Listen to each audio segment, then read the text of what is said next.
What's up, Bucs fans? Happy Halloween. And welcome to another edition of the Pirate Parlay Podcast. I'm JCL at Batman, and we've got a great episode for you tonight. We've got Bucs offensive lineman Cody Mauch, who's going to come on, talk about his rookie season, what it's been like, the transition from left tackle to inside right guard, and also the transition from the college level, how he's settling in from Tampa, and tell us all about what's been going on his rookie season. Don't go anywhere. We'll be right back here. Turn up your volume. Because you're about to listen to The Sick Podcast. Pirate Parlay. Battle intercepted, picked off in the end zone. Bucs are going to beat the Chiefs. We're the champions of the world. The sickest Tampa Bay Buccaneers podcast. It's gonna be sick. And be sick. What's up, Bucs fans? JC on here. Back. I'm Batman. We're going to get Cody Mauch on. So without further ado, ladies and gentlemen, Cody Mauch, offensive lineman for the Buccaneers. Nice little voice. I like it. I'm not going to try the same. Cody, I'm Batman. I say it today. No, seriously. It's Halloween. You guys are going to be watching this the day after Halloween, but it's Halloween for us here. So first and foremost, Cody, happy Halloween. How you doing, buddy? Happy Halloween, man. I'm doing great. Yeah, I just got, take the kids out, trick or treat, get all the little candy, they're all separating it. Oh, this is that. I'm like, guess what? You guys are going to bed soon. This is all mine. You got the dentist bill a couple weeks later, but I appreciate you coming on. We'll just jump right into it. Rookie season, how's it been? It's been good. It's been a lot of fun, learning a lot. I think that's the biggest thing is just learning so much right now. Yeah, when you look at it, obviously played left tackle in college, coming in, making that transition inside from outside, inside, left side, right side, much as Luke Gedeke tried to do last year. What's that transition been like? What's been the hardest part of that? And just kind of take us through where you were at when you came in, rookie mini camps, OTAs, training camp, to where you feel like you are now, and just the journey and the process of that whole transition. Yeah, it did. It took a little bit to get used to it. Like you said, going left side to right side, also tackle into guard. Took a little while to get used to, probably still getting used to it. Just you take that many reps at one position, it takes a little bit to work into a new one. But it's been going fine. Just like I said, learning as much as I can, learning every game, every practice. Just the biggest difference that I've found is just, guys are on you so much quicker. It's so much tighter in there, and it just everything happens a little bit faster inside. Has that been the biggest thing, like learning how to play inside the phone booth? Has that been like the biggest jump in transition for you? I would say so. Just like you said, you're in a phone booth. It's you got kind of sideboards on either side a lot of times from your center and from your tackle, and it's just getting used to playing with that. How's the footwork? Is that because obviously, at tackle, you're usually taking that step back, but a lot of the time at guard, you're taking that step forward to engage a lot of the time. What's the footwork transition been like for you? Still learning that, just finding what's comfortable for me. There's a lot of different ways to skin a cat. There's a lot of different ways to block a guy, and just trying all sorts of things out and what works best for me as a player. Like I said, mentioned the guy who went through it last year, moved back to right tackle. He's right next to you. But how helpful has it been to have Gedeke there, who tried to make that transition last year, and then next to you, kind of like as far as confidence wise, as far as just been there, done that wise? What has it been like to have him there to lean on to for advice, and what kind of like advice that maybe he's given you? Yeah, I like it. I like playing next to Luke a lot. I think one of the things that helps the most is he was in my shoes last year, so it's still fresh in his mind. He knows what it's like to play inside, kind of what he's expecting from me now that he's out at tackle. So the conversations we have are just, making sure we're always on the same page with each other. For us, it's always, communicate the good and the bad, and, what I need more from him, what he needs more from me, just a lot of communicating. And you look at it, most of the time, especially, there's a lot of movement on this Bucs line. You got yourself as a rookie coming in. Hainsey's really the only person who's been in the same spot he was last year, with, Luke making the move, Fowler coming in, Trisha making the move. But the coaching staff put you guys together right away. and said, this is our line, ride or die, and we're rolling with these guys. How beneficial was that for that chemistry, for that camaraderie? Because especially coming in as a rookie, I mean, Luke might know a little bit from Hainsey from playing, guard next to him. But, I mean, you're learning both what Hainsey likes, dislikes, what Luke likes, dislikes, what type of looks he wants you to take or set up, or different things the defense are giving them, where, you have to have almost that. The line is, I feel like, is an amoeba. It's an extension of one another, where you guys all have to be on the same page. We're seeing that now too in the run game. We'll get into that, but you guys all need to be on the same page in order to operate as a full unit. So with them saying this is our line early on, how beneficial was that? Yeah, I think that helps a lot. You just start to become more comfortable with, especially the guys that you're playing right next to. Like you said, what you have a good comfort level of what am I going to get from this guy on a double team? What does he expect from me? I think that just is the biggest thing with how we kind of went about it, was you kind of knew who you're going to be playing next to. On this team, I feel like there's so many different layers, especially in the offensive line. You got your fourth year guys, your third year, second year rookies, your vets like Filer, who's been around, obviously Jensen, who's not playing, but is still very involved with you guys, seeing everything there is to see. What do these guys have kind of taken you under their wing and like really kind of brought you along the most, and has been I don't want to say your mentor, but that type of leadership role that's shown you, whether it be what to expect in the facility, what to expect, how to prepare for game weeks, and then just on the field in general? Yeah, I would say, there's a couple guys who kind of have been helpful with that. Like a guy like Hainsey, he's been really helpful to me just, playing next to him. What does he want from me? He's given me a little bit of help about how to go about the week of, film prep and whatnot. And then a guy like Ryan is always awesome to have, just if I get, on myself a little bit for something that happens during practice, he can kind of de-escalate it and, kind of talk me through, well, what's going on, and help, I guess, slow it down or put it in a way that I can better understand. Yes, it's really helpful having those guys to just because it's tough, like I said, I think we've had this conversation before, you're experiencing so much your rookie season, new teammates, new coaches, new staff, new city. I mean, you've never even been to Tampa before this. You're learning all this stuff. And to make matters worse, half the offseason, you're not even prepping for a regular, you don't know where you're going. You don't know the system, know the scheme. You're training, working out pretty much for testing instead of for getting football ready. It's so difficult. So to have those guys there to be that uplifting and be that mentorship type person is definitely a plus. But speaking about the scheme, because it's not just new for you, it's new for everybody. And we're seeing some of the hiccups now, but all we've heard throughout training camp, throughout the season, is that this scheme, the rave reviews about how this scheme can really highlight you guys once everything's flowing the correct, the correct way it's meant to be. But what do you like about this scheme and what it allows you to do as a player? I think what I like is, when we run the ball, a lot of zone schemes, and we're able to just get double teams on guys, which, it's taken a little bit to get going, and, we're so close in everything that we do, but you're just able to get double teams and then, transition them double teams into one of us picking up a backer. And I think that just helps. The more double teams you can have and just kind of lean on guys, the easier the read's going to be for the running back. Yeah, I mean, last week you had a good double team. I think it was with Hainsey, and you popped out to help on Luke's guy so he could get a chip too. I mean, some of the stuff that you're doing is really just popping off tape.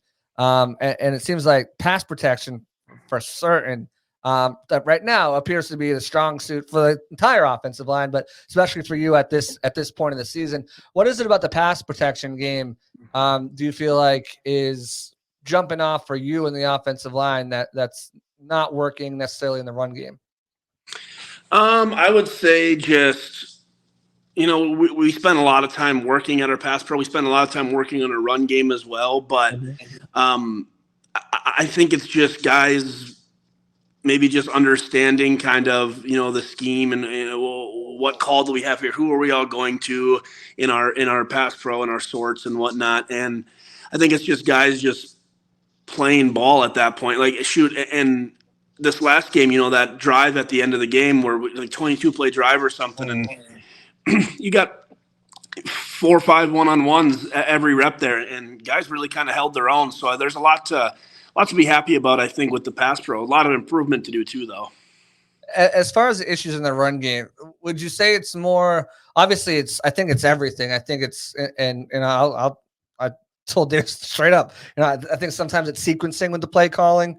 Obviously, I think sometimes it's the running back vision isn't there. It looks like you guys have opened up some holes, but there's maybe some hesitation and stuff like that. But as far as a blocking game, it seems like sometimes there's issues sustaining, issues getting off, or issues getting to the next level to take out of that backer, which is something that you guys have been working on, getting out those double teams to take that backer out so that there's that extra room to make this explosive. And finally, you guys get the explosive run you've been looking for 26 yards, and it gets called back on a penalty, which these refs are flags happy the last couple of weeks, but that's a discussion that no one wants to talk about, so we don't get you fined here. But what is it about those situations there, whether it's getting off blocks, just sustaining for that half-inch long? I mean, not that you guys haven't played some stellar defensive fronts too, and then just being able to get to that second level to take out those backers. I think just the theme of our entire, run game is just how close we are. It sucks to say because you don't want to be close, you want to be on, but it's just, everyone's good except this guy loses a guy late, or, this guy's just loses his guy towards the end. And that's really what it is. It's what we see on film. It's, I think one thing that we're doing well is guys are getting really good contact initially, and then we just fall off a guy, or we got to sustain those blocks better. I think that's our biggest thing, is just all being on the same page, hitting our assignments, and then also just sustaining blocks. Yeah, you can see the offense. I mean, every week you're hearing, from Canales and Baker and Bulls, we're close. And that's the thing. When you watch I'm only watching all 22. I'm not watching the breakup like you guys get. But I mean, you can see if this happened, if this was seen here, if this was held there, or these things are cooking. And you guys have been in every single game you've played. I mean, you played the Eagles, which are one of the cream of the crops. You just played the Bills, lost by 6, but they're supposed to be a team that's in the Super Bowl contention. The Lions are one of these upstart teams.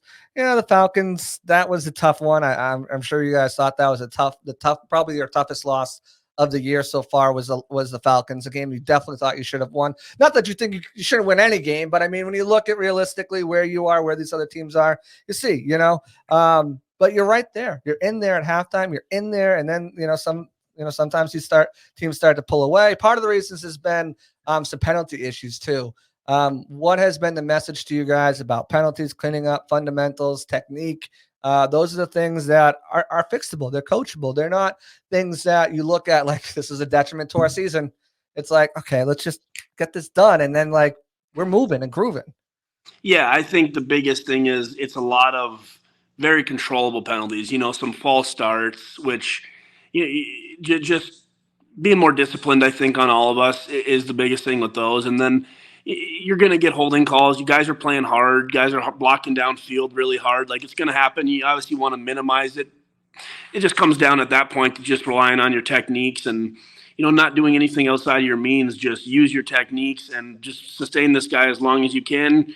If you start to lose him, just shove him and hope the back can make him miss. And that's really, it's guys are playing hard on calls on those types of penalties. So you can't be mad at that, but you just be smarter.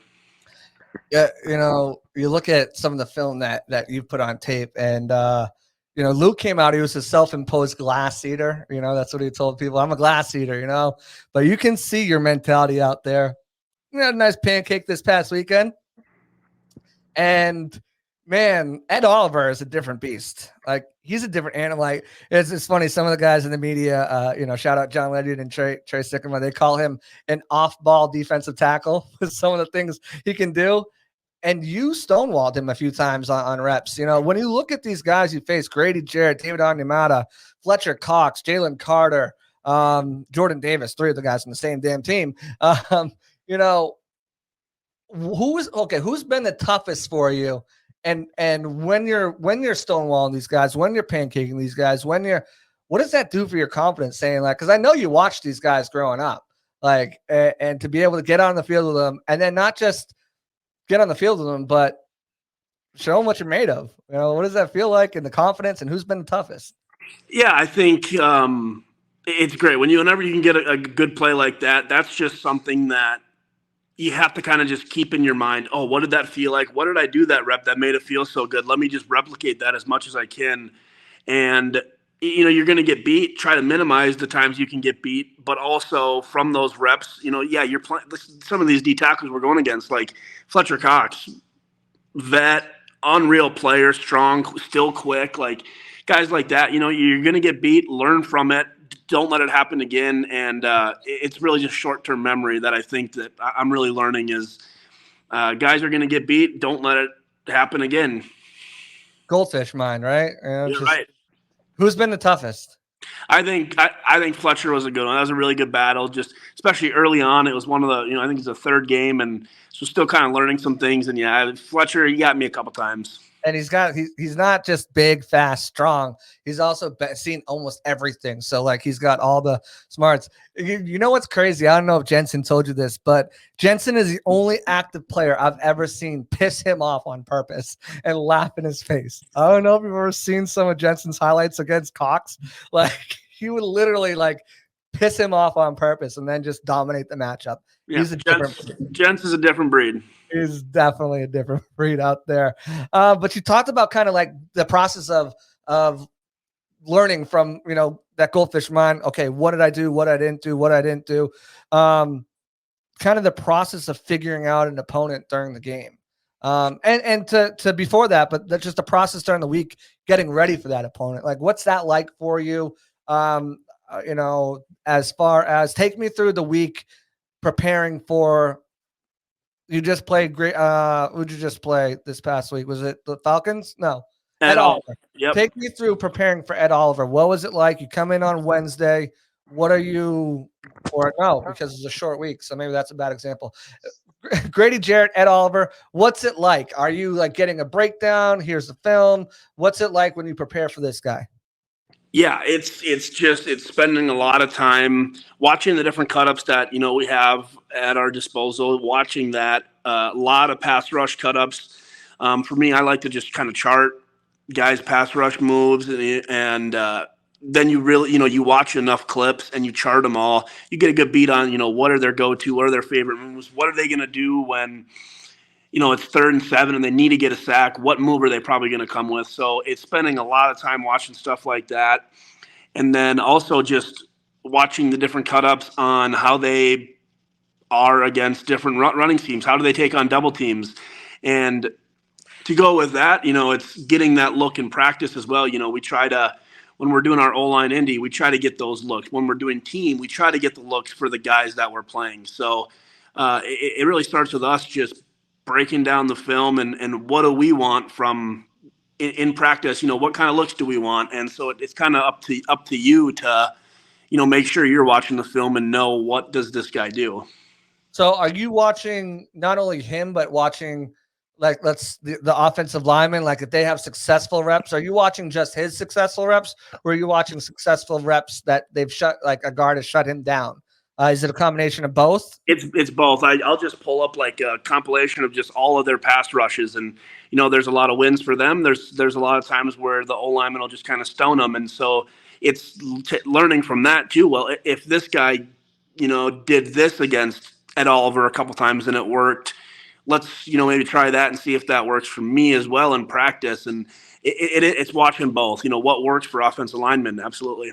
And then are you going to like, I don't know who's running scout team, Dedrin Sanat, or I guess POC might have been doing a little bit of Ed Oliver for you guys just with his speed and ability. But are you going up to him and saying, hey, these are some of the things that he's been doing.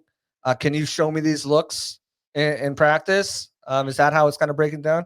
That's usually what it is. They do a good job of coming up and asking, like, anything in particular you want this week in terms of pass rush or anything. And that's usually when we'll be like, they do this, a lot of these. And they do moves or whatever. Yep, exactly. And they do a great job giving those exact looks in practice. Okay. So, like, so you got the looks, you got the tape, You've done that. Now you're in game. All right. And now you're trying to figure out, remember everything that you learned all week, that you practiced, that you walked through, the process of figuring out that opponent throughout the game.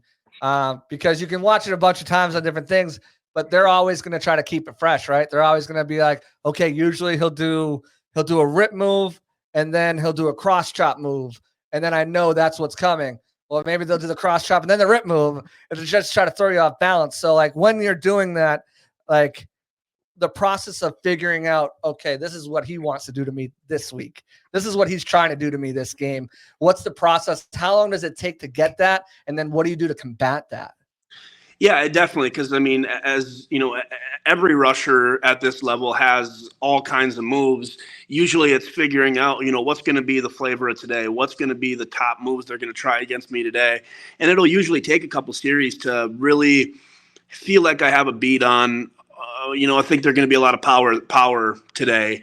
And so at that point, it's just, and you can't just, he's giving me a lot of power, so I'm just going to sit on his power move. They're going to hit you with something else. So you got to be ready for it all. But I think once you do get it figured out, you still just got to be active in pass pro. If you let him dictate what he wants to do, you're going to get got no matter what his move is. Right. Pass pro doesn't have to be passive. Go bring it to him. Right. Yeah. I mean, that's the key. And, you said too, that goldfish mind, even if you don't hit it this play, you move on to the next play. And one of the big things that I've been really impressed with you is your recovery ability. Like, you might get beat early on, but your recovery ability to get back on the block and not prevent it from becoming something worse, but then sustain it has been really something that's fun, a lot of fun to watch. What do you attribute that to? The ability to is it that just your speed, athleticism, and size, just being able to put you in the right position? Is that like film study? What is it about your ability to maybe take the L in the beginning, but then turn it into a W before the play's over? I really think that kind of thing is, it's tough to teach. It's tough to teach. You don't want to you don't even want to have to rely on your recoverability, but it definitely helps. I think it's probably just an athleticism I probably just have, because I don't really think about it. It's just kind of natural. Like, it'll just happen for guys. And so you don't really want to use it, but it absolutely helps to have when you get yourself into a bad spot. So you're not even thinking, you're just reacting at that point. It's just mind, muscle, memory. Pretty much. Yeah, that's impressive. As far as the coaching, you've got a couple guys with their hands in the room, but you're mostly dealing with Goody with the interior. Gilbert's mostly blocking with the tight ends and everything. And then obviously Dave's got his hand on everything. What is it about Goody's coaching style? Because I love going to practice, because when he's working with you guys, I can hear him across the field, but it's all from a place of love. And like, how have you taken to his coaching style? What are some things that you feel like he's brought out of you that maybe you didn't have prior to the NFL? One thing I really like about him is how it doesn't matter who you are. Attention to detail is kind of everything. I mean, you can't fall asleep and lose those little things of the game. And that's, especially me as a rookie, I'm learning so much, and really a lot of just the basic stuff of just getting your techniques down. And he's always on me about it. Like, it's what I love. It's the small stuff that we're getting coached on. And, he does it with a lot of passion too. And then Dave, everyone, you hear, Dave's positivity that echoes throughout the coaching, through the building, and even impacts the guys on defense when you guys are in full offensive meetings and stuff like that. What's his message to you guys the last couple of weeks? Because we know Bowles pretty much has, his hands are not in on offense. He's completely leaves that up to Dave and the coaches over there. What has been the message the last couple of weeks, especially with the penalties?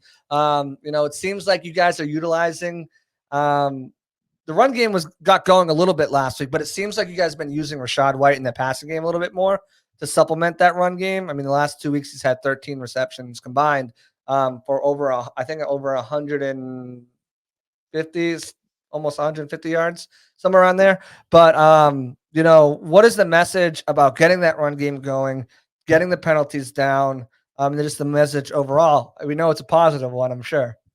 No, it is. It's Realizing, like we said before, how close everything is. Again, you hate to talk about it. You want to get it going, but just how close we are.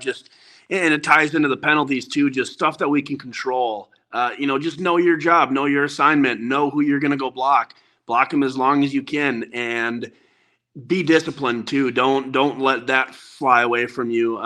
Just be disciplined in your blocking and pre-snap and everything. And if you just be disciplined and you know your assignment, stuff's gonna work. What hurts more? Is it the pre-snap penalties? Do you think, as a lineman, is it the pre-snap penalties or the false starts, or is it the holding penalty? For as far as like pride goes, and for an offensive lineman, like, what are you more pissed off at yourself? You're pissed off about both. But what are you more pissed off at yourself about? I'd say each probably have a time and a place. You feel really dumb when you're the one who jumped, didn't remember a snap count, or you just twitched a little bit. That feels bad. But, it especially feels bad when you get a holding call. Like I had one this last game. Mike had a big time catch in that one of the last drives there, and it gets called back because of your holding call. And, you feel bad because let alone negated a big play, but we're going to get some momentum going and whatnot. So that really sucks, especially because holding calls are always judgment calls. Sometimes they're good, sometimes they're not. And so just don't even put yourself in that situation, All right. Is there ever such thing as a good holding call? Like, say your quarterback's about to be sacked for a 15-yard loss. Is that a good holding call? Would the coaches say, I hate it, but you let up a sack, potentially could have been worse. Is there ever a good holding call? I've never really thought about it, I guess, because I feel like the way coaches would coach it is, everything up to the point of the hold, they would coach that. Let's not get in this position where we even have to hold the guy. So right. I've never even thought about that. Yeah, I feel like the age-old saying, this, you can call holding on every play, right? I mean, it's one of those calls that's such a judgment call. I think, and I'm sure you're with me here, I think holding should be 5 yards, not 10 yards. I think, it's not really a momentum play, a forward momentum play, right? You're not like, if I'm doing a holding call and the touch that like last week, right? So that play is negated. Why am I backing up 10 yards instead of 5 yards? Like 5 yards is, I think, if you're saying you can call holding on every play, then 5 yards I think is good enough. That's neither here nor there. We're not rule makers, but hey, I always thought that. I mean, and it works two ways, I guess, right? If it does. You're like, it should be 10. But as far as you talk about the guys on the team and you're close. The guy who's making it all go is Baker, right? He's your quarterback. He's touching the ball. What kind of leader is Baker when you guys are down, like let's say last week, and you're mounting the comeback? You got that long drive, probably a little longer than it should have been. But you got that long drive. You get back, you get the 2-point conversion. You're within 6. Obviously, the whole Hail Mary play, we can discuss that refereeing a call again. But what kind of leader is he in that huddle when you guys are down, when you guys are surging to come back? What does he bring to this offense? What does he bring as a leader? What does he bring in those situations? Yeah, I think he just always brings juice. That's one thing. He's always going to bring energy. Whether we're up a couple scores or we're down and we're trying to mount a comeback, he's going to let you know that, well, hey, he believes in you. Everyone on the staff, they believe, and I think it's just he just does a good job reassuring, like, hey, I got you. Like, you get me, I'll get you, and God forbid you let up a sack and he goes down. He's never gonna get pissed. He's we'll learn from it and that type of thing. That's refreshing to have. And a guy who's got your back pretty much, essentially, and that's. What you want out of a quarterback. Who are you closest with on the team? Who's your guy? I'd say probably Payne Durham. Yeah. You guys are inseparable. I remember one of the first times I met you outside. Obviously we talked before, once you got drafted, but the first time I saw you was at Mike's thing. You and Payne showed up together, and you guys are a little duo there. Couple more, and then we'll get to some fun things here. Just through 8 weeks in the season, where are you happy with your game? Where do you think you can improve? Just give yourself. I know we just had that mini bye, so another opportunity to self scout. Damn bye. Whoever the schedule makers did not like that. Here's your bye week. Here's your mini bye. 2 weeks later, here's 2 games to finish the season. Right. But you got that mini bye to kind of self scout after you just self scouted. Where are you? Where are you right now? In 8 weeks in. I think I think it's going in an upward direction. That's the biggest thing. Learning from each game. I think the biggest thing that I'm trying to get into myself is just be more consistent. You'll have some good plays and then there'll be a bad play, and there's always going to be bad plays, but trying to just limit those and just be more consistent in general. I think the pass pro's been good, can always be better. There's a lot to work on there, but just getting going a little bit earlier in the run game, I think too, is just bring a little bit more. I don't know what it is. Just bring a little bit more in the run game, I think is what I'm telling myself. Yeah, just a little more oomph, maybe. Probably, yeah. Last one before we get into fun things. We talked about this a little bit, and I know the standard response is going to be, I'll go wherever the team needs me to help them. And I know your focus right now is on right guard, but there's been talk of potentially next season you sliding over to that center position as a potential. Where would your comfortability be there? Obviously, you played a little bit in the Senior Bowl, and have you kind of talked to Jensen while he's still around about maybe, hey, if this does happen, it's in the future, if this ever does happen, kind of just pick his brain a little bit? No, yeah, I definitely would pick his brain. If it ever came to that, I definitely would, pick his brain as much as I can. I don't think there's a better guy you'd want to learn center from. So, absolutely, if it comes down to it, I could just learn everything I can from him. That'd be the biggest thing. Okay, so let's get into some fun things. Tampa Bay, never been here before until you're drafted here. You came in the middle of summer, which is always the worst time to go. How are you settling in now? The weather's been super bipolar. You wake up, it's 60, 70 degrees, and then in the afternoon, it's 90 degrees outside. Like, what the hell is going on here? How have you been settling in? How have you been settling in with the weather? And have you found any good spots yet? Because we still got to get that Yelp series going here. Yeah, we do. It's been good. We've been settling in fine. Like it was a lot of adjusting just through the month of August and even during July. Just definitely really hot and humid, and it took a bit to get used to that. And it's been settling down a whole lot more. Like you said, it's weird. Like you'll wake up and you'll be like, "Wow, I need a sweatshirt on the way in," and then it's midday and you're like, "Oh my God, it's 90 degrees." So it's fine. It's been I've been liking it a lot. I think. I think our favorite spot to go eat is out at Salt Shack. That's a pretty good spot, I think. It's just great vibes, too. That's you're right on the water, and if we ever have people in town, we'll take them out there. And, even for us, we live here, it feels like you're on vacation a little bit. Yeah, it's right there, right on the beach. There's a couple other ones. Hideaway's good. There's a couple other ones. We'll get together and talk about them. Yeah, Salt Shack's good. It's right there on the water. You got the tunage. You got the palm trees. Yeah, that's definitely a good spot. That's over by Gandy. If you guys don't know where that is, definitely check it out. It's a good spot. Any rookie duties? What are your rookie duties this year? I know, thankfully the NFL and sports in general are moving away from the whole rookie hazing thing, which is obviously great for the sport.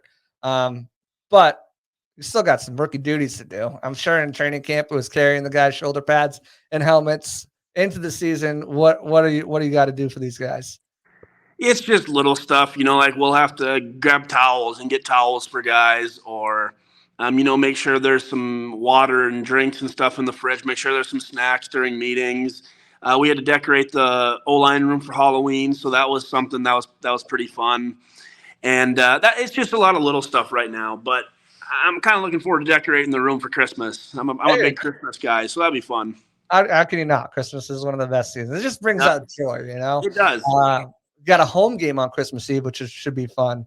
It's gonna be probably one of your first Christmases without snow, too, right? It's gonna be really weird, yeah. It's so weird. I've been here for 5 years, so I'm not used to it, man. Yeah. It's palm trees and whatnot. Who's got the craziest snack request in that O-line room?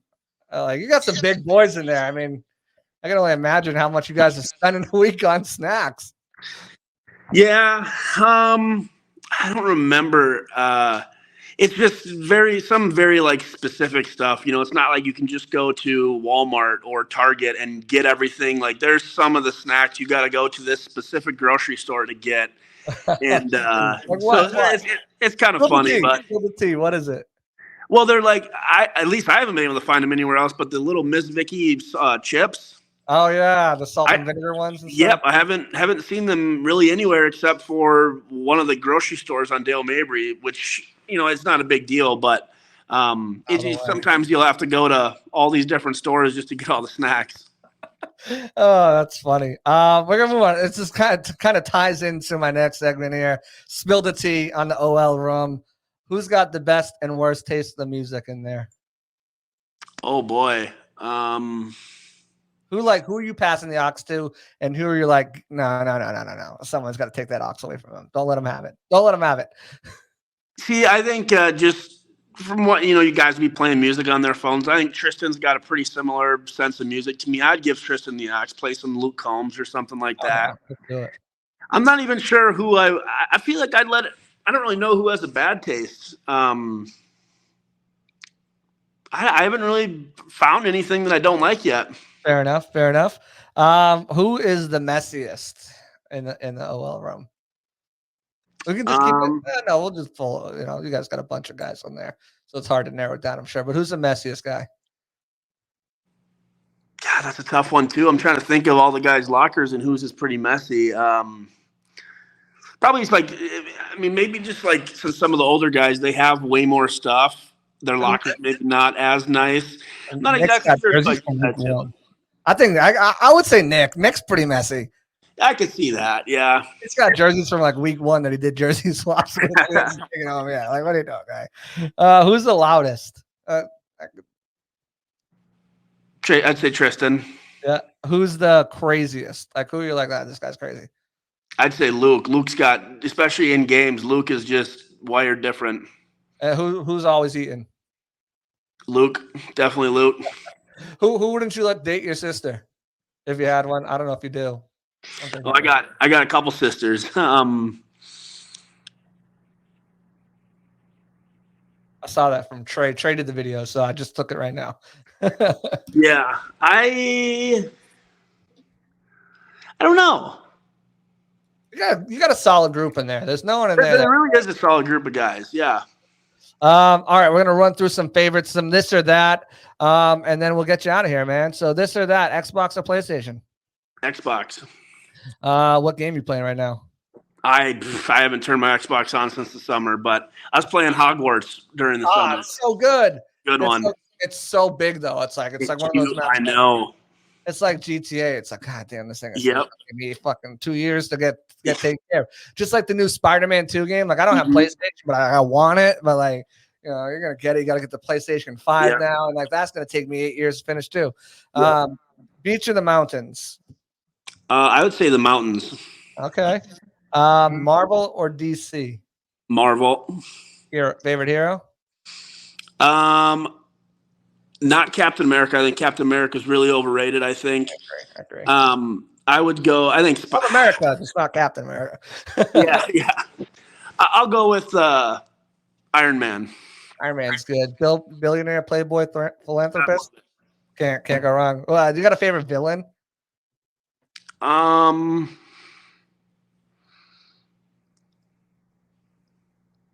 don't know.